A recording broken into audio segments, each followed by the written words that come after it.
নমস্কার, সুভদ্রার রান্নাঘরে আমার সকল দর্শক বন্ধুকে জানাই স্বাগত। আমি শিউলি। দেখো আমি কিছু আম নিয়ে এসেছি।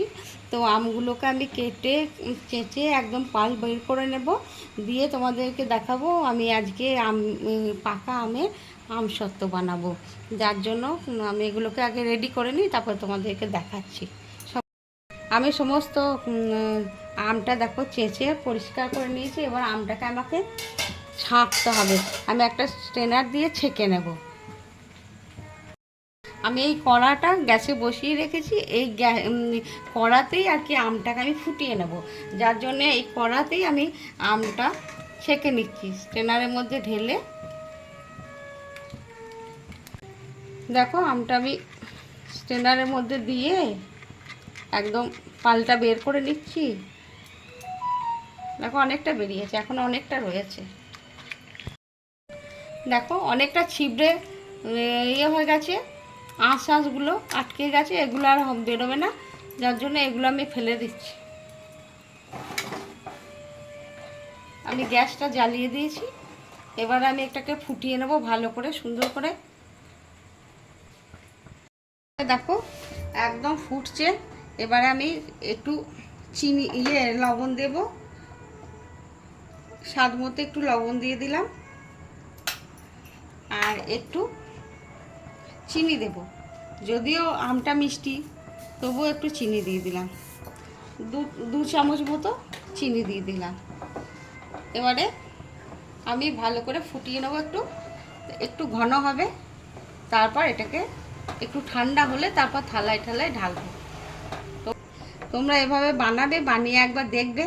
খুব ইজি ব্যাপার, খুব সহজ ব্যাপার, কিন্তু এটা সারা বছর থাকবে, সংরক্ষণ করে আমরা রাখতে পারবো। দেখো আমার আমের পালটা একদম ঘন হয়ে গেছে সুন্দরভাবে। এই এই অবস্থাতে ঠান্ডা করে থালায় ঢেলে রোদ্দুরে দিলে একদম সুন্দরভাবে তোমার আমসত্ত্ব হয়ে যাবে। আর এখন কয়েকদিন ধরে নিম্নচাপ হওয়ার জন্য বৃষ্টি হচ্ছে, তো রোদ্দুরটা একদমই হচ্ছে না। যার জন্য আমি একটু রোদ্দুর কোথায় পাবো, এদিকে আম বাড়িতে প্রচুর জমে গেছে।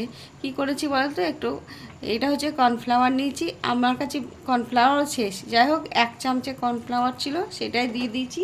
তার মধ্যে একটুখানি জল দিয়ে দিলাম। জল দিয়ে এইটাকে গুলে আমি এই যে আমের পালটার মধ্যে দিয়ে দেবো। তাহলে কী হবে বলো তো, এটা জমে যাবে অনেকটা। আর জমে গেলে আমাকে আর রোদ্দুরে দিতে লাগবে না।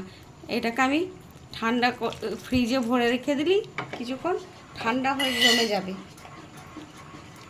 এবার আমি এটা ভালো করে নাড়তে থাকবো, নাহলে লাম খেয়ে যাবে। দেখো আমার আমের পালটা একদম রেডি হয়ে গেছে। এবারে দেখো ঘনত্বটা তোমরা দেখো। এটাকে এবার আমি গ্যাসটা অফ করে কিছুক্ষণ রেখে দেবো। প্রচণ্ড গরম, তো গরমটা একটু কমবে, তারপর আমি থালায় থালায় ঢেলে দেবো। এবার আমি দেখো থালার মধ্যে একটু তেল ব্রাশ করে নিচ্ছি।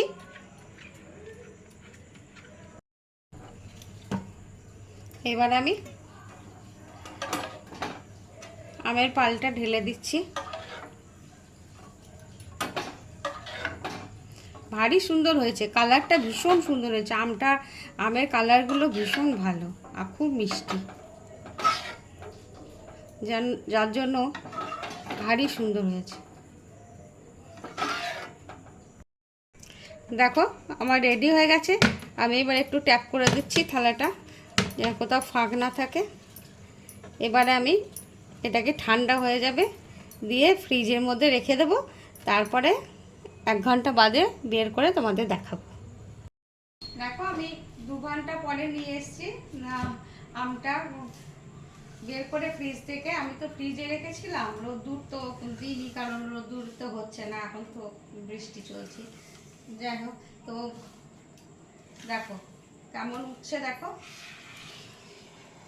দেখেছো, এই যে উঠে গেছে, পুরো সুন্দরভাবে উঠে গেছে। এবার আমি তোমাদের একটু পিস করব, পিস করে তোমাদের দেখাবো। তোমরা এইভাবে অবশ্যই একবার বানাবে, বানিয়ে খেয়ে আমাকে কমেন্ট করে জানাবে তোমাদের আমার এই আমসত্ত্বের রেসিপি কেমন লেগেছে। আমি কিন্তু কর্নফ্লাওয়ারটা ভীষণ কম দিয়েছিলাম, তোমরা দেখেছো 1 চামচ, তোমরা চাইলে আর একটু দিতে পারো, আবার তোমরা চাইলে নাও দিতে পারো, না দিয়ে রোদ্দুরেও দিতে পারো। দেখো একদম রেডি হয়ে গেছে, এই যে ভারী সুন্দর হয়েছে দেখতে। তোমরা এইভাবে অবশ্যই একবার বানাবে, বানিয়ে খাবে, খেয়ে আমাকে কমেন্ট করে জানাবে তোমাদের কেমন লেগেছে আমার আমসত্ত্বের রেসিপি। আর তোমরা সবাই ভালো থাকবে, সুস্থ থাকবে, তোমাদেরকে সকলকে জানাই অসংখ্য অসংখ্য ধন্যবাদ, অনেক অনেক ভালোবাসা, নমস্কার। তোমরা আমার সাথে এবং আমার পাশে এইভাবে থাকার জন্য। আর তাহলে আজকের মতন টাটা। আমি তোমাদের একটুখানি খেয়ে দেখাচ্ছি, হ্যাঁ কেমন লাগছে, খেতে কেমন হয়েছে, অনুবাদ্য মানে বলে বোঝাতে পারবো না, এত সুন্দর হয়েছে। ঠিক আছে, তাহলে টাটা।